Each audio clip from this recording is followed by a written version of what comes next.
Sir అలానే ఇప్పుడు చిన్నపిల్లల నుంచి పెద్దవాళ్ళ వరకు ఈ ఫిజికల్గా హ్యాండిల్ చేసి వాళ్ళని చాలా ఇబ్బంది పెట్టి చంపేయడం కానీ చిన్న పిల్లల నుంచి ఫిజికల్గా బాగా అరెస్ట్ చేస్తూ ఉన్నారు.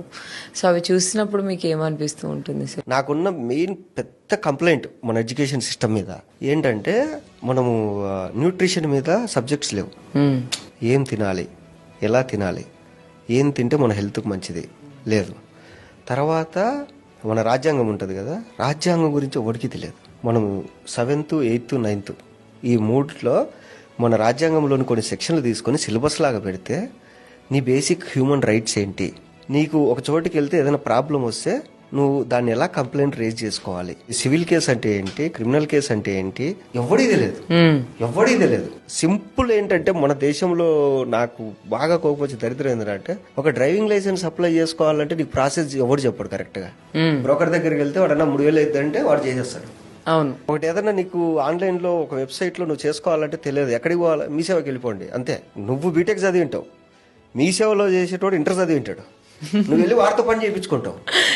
తెలియదు నీకు. మన గవర్నమెంట్ ఏం చేసిందంటే జనాలు ఎడ్యుకేట్ అయితే ఫ్యూచర్ లో రాజకీయాలు దెబ్బతింటాయి కాబట్టి ఈ నా కొడుకులకు రాజ్యాంగం అంటే ఎందుకు తెలియకూడదు, ఒక గవర్నమెంట్ ప్రాసెస్ ఏంటో తెలియకూడదు, ఇది తయారు చేసి పడేసి.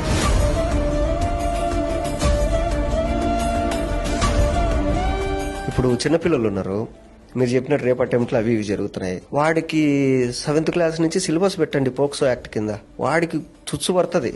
అరే మనం వెళ్ళి పొరపాటున ఒక అమ్మాయిని గెలుకుతే మనల్ని 7 years జైలు వేస్తారంటరా అని ఒక భయం వాడికి ఏర్పడితే వాడు ఎందుకు వెళ్తాడు? నువ్వు ఎప్పుడు చేస్తున్నావు? వాడికి ఏమీ తెలియకుండా వాడు తప్పు చేసినప్పుడు తీసుకొచ్చి వాడి మీద సెక్షన్ 320, సెక్షన్ 240 అని చెప్తే వాడికి ఆ సెక్షన్ లో కూడా తెలియకుండా నువ్వు తీసుకెళ్లి జైలు వేసేస్తావు. వాడు ఆ తప్పు చేసిన తర్వాత సెక్షన్ గురించి తెలిసిన తర్వాత నువ్వు ఎడ్యుకేట్ చేస్తున్నావు. అంటే మన వాళ్ళు ఎట్టుంటారంటే చనిపోయిన తర్వాత భగవద్గీత తినిపించినట్టు చచ్చిపోయిన శవానికి వాడు తప్పు చేసిన తర్వాత నువ్వు సెక్షన్లు ఎక్స్ప్లెయిన్ చేస్తున్నావు. వాడికి తప్పు చేయకముందు నువ్వు సెక్షన్లు చెప్తే వాడు తప్పెందుకు చేస్తాడు?